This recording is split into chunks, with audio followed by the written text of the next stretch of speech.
diferente do que o governo divulga. Por quê? Ele divulga a dívida líquida. Dívida líquida é uma ficção. Todas as vezes que vocês lerem alguma informação dívida líquida, abram os olhos. Porque o que nós devemos é a dívida bruta. Os juros que nós pagamos é sobre a dívida bruta. Ok? Pode passar. Essas informações estão na nossa página, os números da dívida. Nós temos lá o dividômetro. Vocês podem consultar. Bom, o que nós chamamos de sistema da dívida? O sistema da dívida é uma expressão que nós criamos a partir da investigação de dívidas públicas. Aqui no Brasil, tanto dívida federal como dívida dos estados, dívida de países latino-americanos, dívida de países europeus. Existe um traço comum que nós chamamos de sistema da dívida. O que é isso? Em primeiro lugar, é a utilização do instrumento do endividamento público às avessas. O instrumento do endividamento público deveria ser usado para complementar os recursos financeiros para o Estado.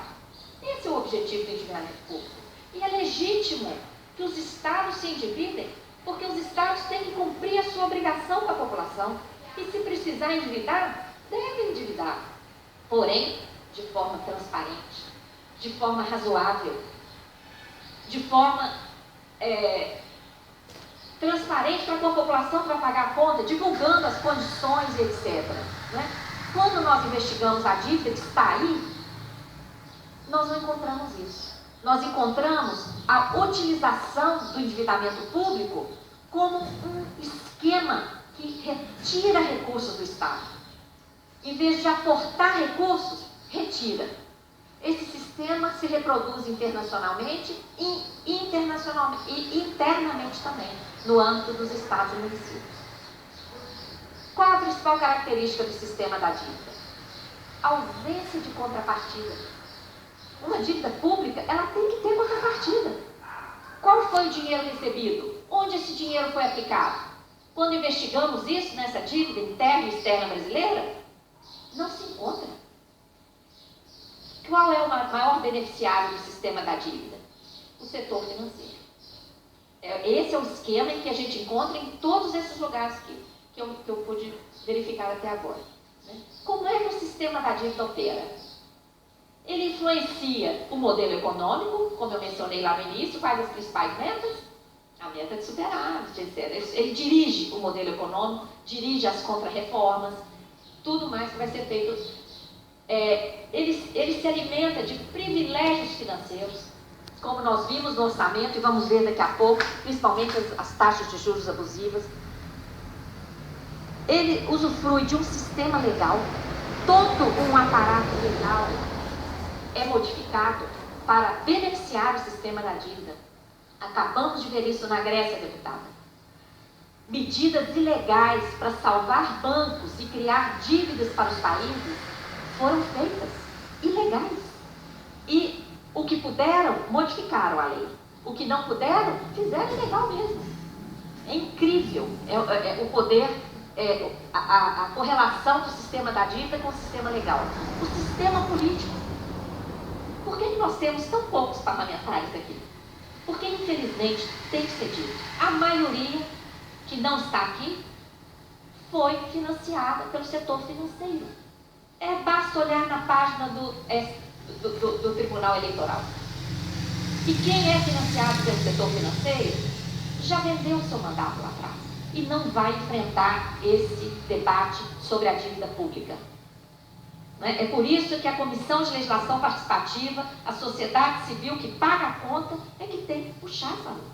E deputados, parlamentares autênticos, que realmente representam o povo. O sistema, a corrupção é fundamental para o sistema da dívida. Primeiro, a corrupção de varejo, tipo mensalão, petrolão. Por que eu digo varejo? Porque para a dívida vão 3 bi por dia. 20 mensalões por dia. Então a corrupção de varejo é muito interessante para o sistema da dívida, porque enquanto as pessoas estão achando que o país não dá certo por causa dessa corrupção de varejo, essa aqui está de vento em popa e ninguém tem olhos para enxergar. e a grande mídia, que vende jornais com a corrupção de varejo, que também é financiada pelo setor financeiro e não divulga esses dados. Né? E quando divulga de forma distorcida ou até caluniosa. Né? Eu mesma já fui vítima. Depois a gente conta. Pode passar. A questão dos juros. Essa tela tem muita coisa escrita, gente, porque isso tem que ser bem explicado. Por que os juros são tão altos no Brasil? Esse é o maior privilégio financeiro do sistema da dívida. Não existe justificativa técnica, nem econômica, nem política, nem financeira para juros extorsivos como os praticados no Brasil. É uma decisão política de transferir recursos para o setor financeiro privado. E de quem é essa responsabilidade? Do Banco Central do Brasil. É o Banco Central do Brasil que opera essa benesse por meio de altos juros. Por quê? Em primeiro lugar, é o Banco Central que convida para as reuniões que antecedem a reunião do Copom. Convida especialistas. Quem são esses especialistas? Representantes do mercado. O que é que vocês acham que os representantes do mercado financeiro vão dizer em relação... Faltam 5 minutos. Tá bom. Em relação aos juros. Eles vão privilegiar. Então, o Banco Central convida. Evidente conflito de interesses. A Selic já está em 13,75%. Subiu 25% das eleições para cá. Nas eleições estava em 11%. Agora está em 13,75%. E se vocês olharem na página do Tesouro Nacional, os títulos estão sendo vendidos acima disso. Porque quem manda no sistema da dívida são os dealers. Os dealers, que é outro ponto, o Banco Central realiza leilões para a venda de títulos da dívida. Os dealers, que é um grupo de 12 bancos privilegiados, eles só compram os títulos quando os juros chegam no patamar que eles querem. Não é? O Banco Central, outra medida, que promove a elevação, inclusive, dos juros praticados, dos juros privados. O Banco Central absorve todo o excesso de moeda em poder dos bancos privados. O que significa isso? Os bancos privados não vão ficar com dinheiro em caixa para correr risco de emprestar para a população. Eles têm a garantia de que o Banco Central vai enxugar e vai pagar os juros da dívida pública. Então, para que eles vão correr risco de emprestar para a população? O que vocês acham que aconteceria se o Banco Central não enxugasse essa moeda? Os bancos iam ficar com esse dinheiro parado no caixa? Não. Isso ia forçar uma baixa dos juros para eles emprestarem para a economia, para as pessoas que precisam. Então, é o Banco Central que promove a elevação das taxas de juros. Para vocês terem ideia, hoje, 1 trilhão da dívida está nessas operações do Banco Central com o mercado financeiro. 1 trilhão. Esse 1 trilhão poderia estar injetado na economia, financiando a economia. E estão lá esterilizados pelo Banco Central. O Banco Central assume o compromisso de receber e devolver. Além disso, o controle inflacionário equivocado. Eu vou dar uma corrida, pode passar, por favor. Então, os privilégios do sistema da dívida.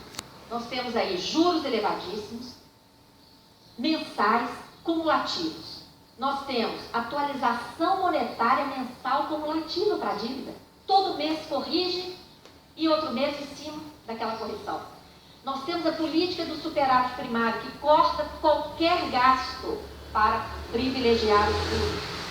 Os lucros das estatais vão para pagar a dívida, por lei. Todo o resultado das privatizações e concessões, por lei, para pagar a dívida. A desvinculação das receitas da União, para pagar a dívida. Desvinculação de outros recursos específicos. Desde 2008, com a crise financeira, essas medidas provisórias 435, 450, que já viraram lei, dizem o seguinte: o que sobra de qualquer outra rubrica, fim do ano, passa o rodo e paga a dívida. Por que nós não temos uma medida dessa para a educação? O que sobra vai para a educação, não é? Emissão de títulos para pagar juros. Isso é inconstitucional e está acontecendo no Brasil. Nós estamos emitindo títulos para pagar juros, que é despesa corrente. Emissão de títulos para cobrir prejuízos do Banco Central. E ausência de limite para custo da política monetária. A Lei de Responsabilidade Fiscal estabelece limites para outros gastos, mas para a política monetária, né? Afinal, que dívida é essa? De onde vem essa dívida? A auditoria quer responder essas perguntas. Que dívida é essa? O que realmente devemos? Quem contraiu? Onde foram aplicados? Né? Pode passar, por favor. O privilégio está aqui nesse gráfico, enquanto aquele gráfico de pizza mostra o retrato de um ano, esse aqui mostra a sequência desde o Plano Real. Olha o que a Educação e Cultura recebeu. Cá embaixo. Olha a saúde e educação. Olha a dívida. Né? Pode passar. Enquanto isso, olha os lucros dos bancos. Por ano, mais de 70 bilhões de reais. Por ano. E quem são eles? Os dealers. A cada 12 meses, um grupo diferente. Varia muito pouco. Os grandes estão sempre lá. E vários estrangeiros. Como Barclays, Santander, Deutsche Bank, o Citibank, JP Morgan, HSBC. Por aí eu pergunto, a dívida interna é interna? Pode passar.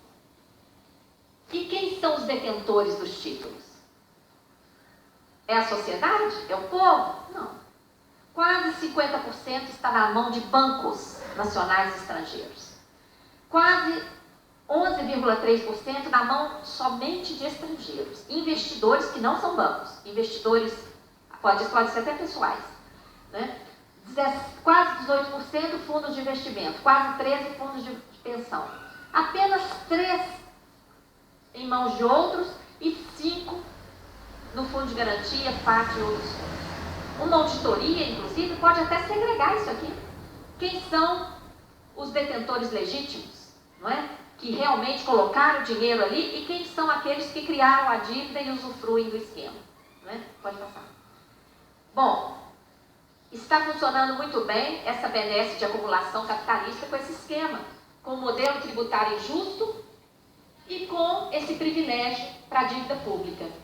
E a população com uma ilusória distribuição de riqueza. Enquanto o andar de cima, o setor financeiro, grandes corporações têm benesses, financiam as campanhas, extremo poder da mídia, nós temos uma ilusória distribuição de riqueza com pequenos ganhos para aqueles que vivem de Bolsa Família, pífios reajustes para os trabalhadores e uma tributação invisível, porque eles nem sabem que está tudo embutido em tudo que consomem, acesso a produtos baratos que geram uma sensação de melhoria de vida, então a sociedade fica imobilizada. Isso aqui está funcionando, não é? Pode passar. Qual é a saída? A nossa proposta é a auditoria, pode passar? A auditoria prevista na Constituição, que nunca foi realizada, já houve uma CPI, a CPI apurou graves indícios de ilegalidade, foi uma iniciativa do Ivan Valente, do PSOL, contou com a participação de vários deputados. Tem 2 procedimentos administrativos no Ministério Público que não andam, estão parados, não andam. Pode passar. O Equador nos mostrou uma saída. Em 2009, o Equador anulou 70% de sua dívida e a partir da realização da auditoria, e olha que inversão. O que vocês veem aqui em coluna vermelha é o gasto com a dívida. Em colunas azuis é o gasto social. A partir da auditoria e da anulação de 70% da dívida externa em título, com a concordância dos credores, nós tivemos pela primeira vez na história uma inversão. O gasto social supera o gasto com a dívida e essa inversão prossegue ao longo dos anos e o Equador está fazendo uma verdadeira revolução cidadã. Na Grécia, muito rapidamente, iniciativa do parlamento grego, fazer uma auditoria com participação cidadã. Tive a honra de estar lá também. O que nós apresentamos agora, há 2 semanas, o relatório preliminar, acusando ilegalidades, ilegitimidades. O mais grave, a Grécia não recebeu dinheiro vivo. Os empréstimos respaldados em papéis. Os empréstimos não só para a Grécia, mas para Portugal, Irlanda, Espanha, Itália, vários países europeus, são para continuar o processo de salvamento bancário decorrente da crise de 2008. Um escândalo. E isso não é dito. Vocês viram alguma coisa nesse sentido na grande mídia? Não dizem. Só dizem que a Grécia vai dar um calote. A Grécia sofreu um calote. O povo grego está vivendo uma crise humanitária. No debate nós podemos desenvolver mais sobre isso e é preciso dar todo o apoio à Grécia. Eu convoco os parlamentares depois para uma conversa para ver se é possível sair dessa casa uma moção de apoio ao povo grego que enfrenta nesse momento um massacre da grande mídia, um desrespeito. A economia do país encolheu quase 30%. São 10h31. Você está acompanhando o seminário sobre justiça fiscal e o destino dos impostos dos brasileiros, promovido pela Comissão de Legislação Participativa. A autora do requerimento é a deputada Luísa Erundina, do PSB paulista. E quem está falando é Maria Lúcia Fattorelli, aliás, ela é da Associação Auditoria Cidadã da Dívida. Ela disse que o Brasil é um país de carga tributária muito alta, onde os mais pobres pagam mais impostos. Segundo dados que ela apresentou, 47% dos impostos pagos no Brasil são sobre o consumo e apenas 4% sobre o patrimônio. Ela disse ainda que várias distorções contribuem para a injustiça fiscal, como, por exemplo, a baixa tributação sobre os lucros exorbitantes, entre grandes fortunas e heranças e também latifúndios, a isenção de impostos sobre exportação e distribuição de lucros para sócios de empresas e remessas para o exterior, e a sonegação fiscal, que é promovida por uma legislação equivocada que alivia o contribuinte sonegador. Neste momento ela terminou de fazer a sua apresentação e agora nós vamos até o plenário Ulisses Guimarães, que neste momento faz uma sessão solene